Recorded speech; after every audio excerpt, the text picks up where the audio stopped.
Movie शुरू होती है एक लैब में, जहां विक्टर, नादिया और काटिया मिलके एक रोबोट बना रहे होते हैं। रोबोट के बन जाने के बाद अब वो उसको टेस्ट करते हैं, मगर अभी भी उसके अंदर कुछ लूप होल्स होते हैं, जिनकी वजह से वो सही तरह वर्क नहीं करता है और लैब में तबाही भी शुरू कर देता है। वो तीनों 5 साल से इस प्रोजेक्ट पर काम कर रहे थे, जिसकी वजह से विक्टर और नादिया अपने बेटे डिमिट्री, जिसे वो प्यार से मिटिया कहते थे, उसको भी निग्लेक्ट करने लगते हैं। मिटिया एक आर्ट स्कूल में जाना चाहता था और दा विंची की तरह एक आर्टिस्ट बनना चाहता था, मगर क्योंकि उसके पेरेंट्स इंजीनियर्स थे तो वो चाहते थे कि उनका बेटा भी उन्हीं की तरह बने, जिस वजह से उन्होंने मिटिया को मैथ और फिजिक्स के स्कूल में डलवाया था। रोज की तरह वो लैब में बैठे रोबोट को ठीक करने की कोशिश कर रहे होते हैं और फाइनली इतने दिनों की मेहनत के बाद रोबोट बिल्कुल आराम से चलने लगा था। स्ट्रेंथ का इस्तेमाल भी हिसाब से करने लगा। रोबोट का नाम A112 होता है और विक्टर अपने इस कामयाब प्रोजेक्ट को डायरेक्टर के पास अप्रूवल के लिए ले जाता है, क्योंकि इसको विक्टर ने एक रेस्क्यू रोबोट बनाया था जो कि लोगों की मदद कर सके। तो वो A112 से 3 सर्वाइवल टेस्ट लेते हैं। एक जलती हुई ट्रेन में से फेक सर्वाइवर को ढूंढकर निकालना, मगर वो सही से कम्युनिकेट नहीं कर पाता। दूसरा, टूटी हुई बिल्डिंग के मलबे के नीचे से सर्वाइवर को निकालना, मगर वो मलबे को हटाने के बजाय सर्वाइवर को डायरेक्शंस देने लग जाता है। और तीसरा, एक कंटेनर के नीचे बचा बूढ़ा और जवान आदमी खड़ा कर देते हैं। जैसे ही कंटेनर गिरता है तो A112 बूढ़े आदमी को बचा लेता है, जिस पर डायरेक्टर एतराज करता है कि इस रोबोट की कम्युनिकेशन एबिलिटी और थिंकिंग अप्रोच इंसानों से काफी मुख्तलिफ है, वरना वो बच्चे को बचाता न कि बूढ़े को। इसलिए हम इस रोबोट को यूज नहीं कर सकते, क्योंकि इंसान को बचाने के लिए इंसान की तरह सोचना जरूरी है। लैब में वापस जाकर विक्टर A112 से सवाल करता है कि उसने ऐसा क्यों किया, जिस पर A112 सवाल टालकर विक्टर के टेबल पर पड़ी उसकी फैमिली की तस्वीर देखकर पूछता है कि फैमिली क्या होती है, और वो भी फैमिली ढूंढना चाहता था। मगर विक्टर उसको कहता है उसने आज विक्टर को बहुत डिसअपॉइंट किया है और लैब से चला जाता है। लैब में A112 अकेला फैमिली के बारे में ढूंढने की कोशिश कर रहा होता है और फिर से उसकी नजर विक्टर के डेस्क पर पड़ी तस्वीर पर पड़ती है। वो तस्वीर उठाकर अपने पास रख लेता है और लैब से जाने लगता है, मगर दरवाजा पासवर्ड प्रोटेक्टेड था।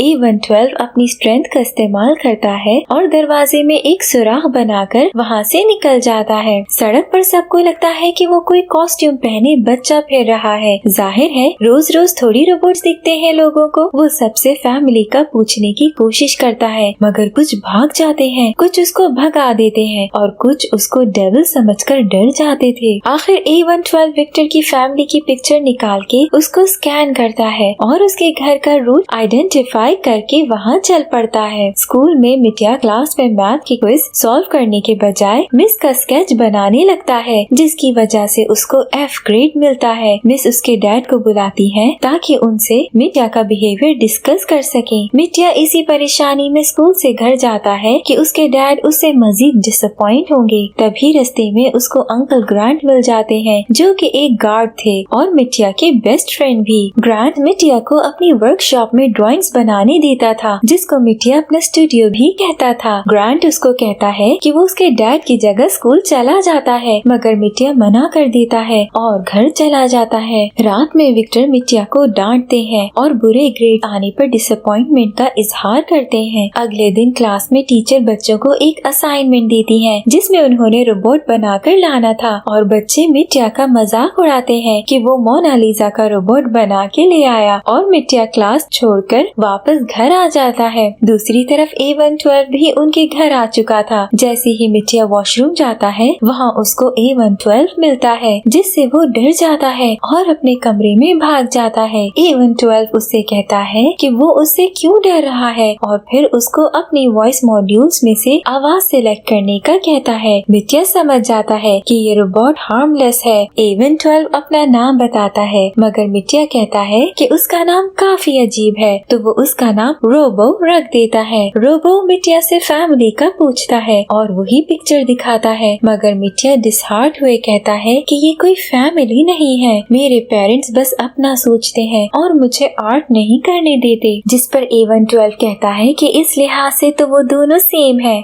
विक्टर जब लैब पहुंचता है तो काटिया उसको रोबो के भाग जाने का बताती है। डायरेक्टर भी वहां पहुंच जाता है और कहता है कि तुम लोगों का रोबोट अब कंट्रोल में नहीं रहा, वो बाहर की दुनिया में जाकर तहस नहस मचाएगा, इसीलिए अब उसको ढूंढकर तोड़ना होगा। विक्टर कहता है कि वो हार्मलेस है, मगर डायरेक्टर बात नहीं सुनता और कहता है कि अगर रोबो ना मिला तो वो उसकी लैब बंद करवा देंगे। विक्टर टेबल पर आकर बैठता है तो देखता है कि तस्वीर गायब है। उसको अचानक शक होता है कि कहीं रोबो घर न चला गया हो और वो फौरन घर की तरफ निकल पड़ता है। घर में रोबो और मिटिया टीवी देख रहे थे कि बेल रिंग होती है। मिटिया रोबो से छुपने को कहता है और वो विक्टर से छुपने में कामयाब हो जाते हैं। मिटिया को जब एहसास होता है कि रोबो उसके घर में सेफ नहीं तो वो उसके अपने स्टूडियो ले जाता है, जहाँ वो उसको अपनी ड्राइंग्स दिखाता है। वो बताता है कि ये आर्ट है, मगर रोबो आर्ट का मतलब नहीं समझता, जिस पर मिटिया बताता है कि आर्ट एक खूबसूरत चीज को कहते हैं, जैसे कि सनसेट।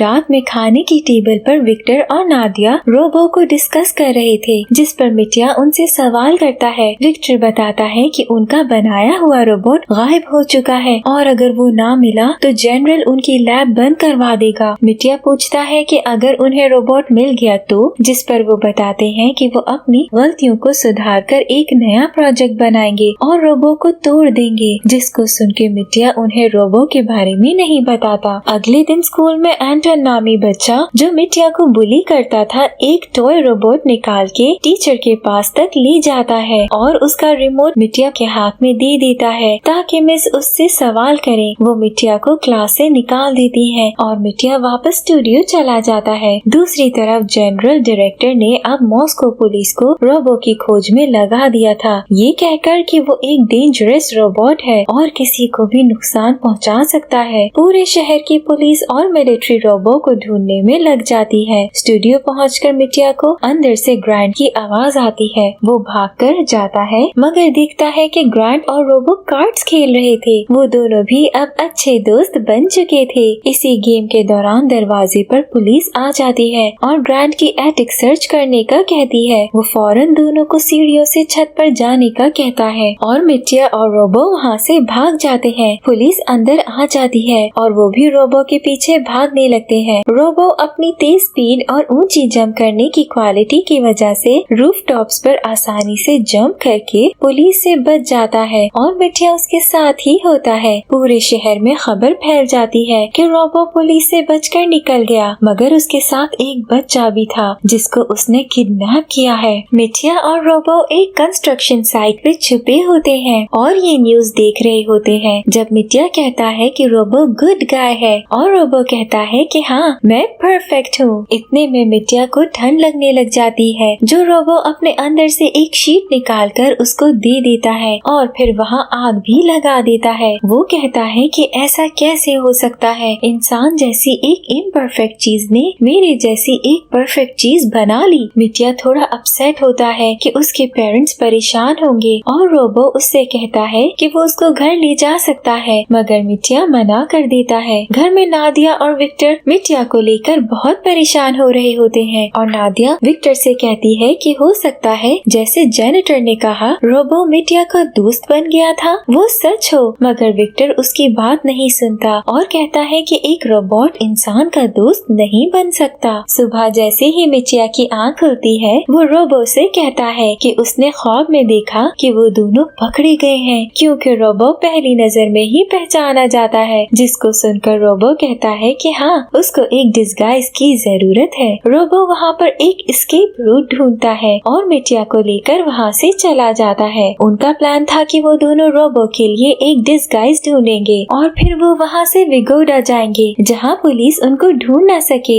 इस तरह वो दुनिया को ये यकीन दिलाएंगे कि रोबो एक बुरा रोबोट नहीं है। वहाँ से भागकर वो एक पार्क में जाते हैं जहाँ मिटिया रोबो को झाड़ियों में छुपने का कहकर खुद एक सर्कस बस के पास जाता है ताकि कपड़े चुरा सके, मगर वहाँ सर्कस के क्लाउन्स आ जाते हैं जो उसको पकड़ लेते हैं। मिटिया उनसे अपने दोस्त के लिए कपड़े मांगता है और वो मना नहीं करते। मिटिया रोबो को एक क्लाउन कॉस्ट्यूम पहनाकर ले जाता है और पार्क में बैठकर इंतजार करने का कहता है जब तक वो टिकट्स ले आए। सामने से एंटन और ओल्गा आ जाते हैं और एंटन मिटिया को देखकर कहता है कि पूरा शहर तुम्हें ढूंढ रहा है और तुम यहाँ टहल रहे हो। मित्या उन दोनों को रोबो से मिलवाता है और वो हैरान हो जाते हैं कि ये वही खतरनाक रोबोट नहीं है। मित्या कहता है कि रोबो उसका दोस्त था और उसने मित्या को किडनैप नहीं किया था। मित्या उन दोनों को रोबो के पास रुकने का कहता है जबकि खुद टिकट्स लेने चला जाता है। एंटन रोबो से कहता है कि उसने रूफ टॉप्स पर छलांग कैसे मारी, तो वो बताता है कि उसके अंदर काफी ऊंची जंप्स करने की क्वालिटी है। तो एंटन उसको जंप करने का कहता है। जैसे ही रोबो जंप करता है एंटन रिकॉर्ड कर लेता है और सोशल मीडिया पर डाल देता है ताकि वो फेमस हो जाए। ओल्गा उसको बहुत मना करती है मगर वो नहीं सुनता। जनरल भी उस वीडियो को देख लेता है और अपनी टीम के साथ एंटन के घर जाता है ताकि रोबोट का पता कर सके। दूसरी तरफ जनरल ने विक्टर की लैब भी बंद करवा दी थी ताकि वो और खतरनाक इन्वेंशंस ना कर सके। वो लैब से अपना सामान लेकर जा रहा था कि उसको पुलिस की कॉल आती है जो कहती है कि उनको मित्या मिल गया था।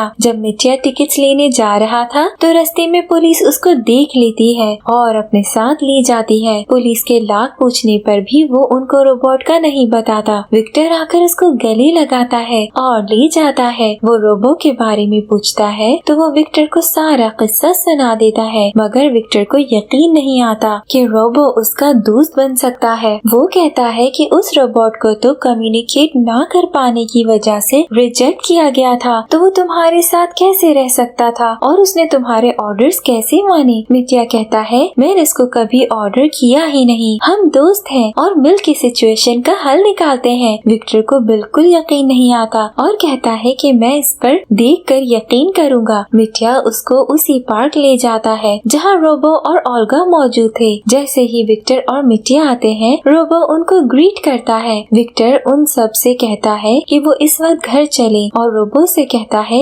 A112 मैं तुम्हें ऑर्डर करता हूँ कि मेरे साथ चलो, मगर वो कहता है कि मेरा नाम रोबो है और दोस्त एक दूसरे को ऑर्डर नहीं करते। विक्टर हैरान हो जाता है और उसे यकीन हो जाता है कि मित्या सच कह रहा था। वो तीनों को घर ले जाने लगता है कि जनरल वहाँ पुलिस के साथ पहुँच जाता है ताकि इलेक्ट्रोमैग्नेटिक बुलेट्स की मदद से रोबो को खत्म कर सके। वो सब वहाँ से भागने लगते हैं और एक खुली जगह पर पहुँच जाते हैं जहाँ काफी कंटेनर्स थे। अचानक पुलिस उनको चारों तरफ से घेर लेती है और रोबो को उनके हवाले करने का कहती है। वो बुलेट्स फायर करने लगते हैं और रोबो खतरा डिटेक्ट करके उन सबको वहाँ से जाने का कहने लगता है। एकदम से तेज हवा की वजह से ऊपर लटका हुआ कंटेनर गिरने लगता है और रोबो भागकर उसको नीचे गिरने से बचा लेता है और सब लोगों को वहाँ से भागने का कहता है। मगर कंटेनर की वेट की वजह से रोबो उसको ज्यादा देर उठा नहीं पाता और उसके नीचे क्रश हो जाता है। जनरल ये देखकर हैरान हो जाता है कि रोबो ने उन सब को बचा लिया और मान जाता है कि रोबो एक रेस्क्यू रोबोट बनने के काबिल था। मगर अब अफसोस की बात ये थी कि वो टूट चुका था। वो कंटेनर उठाते हैं और नीचे रोबो के पीसेस पड़े थे।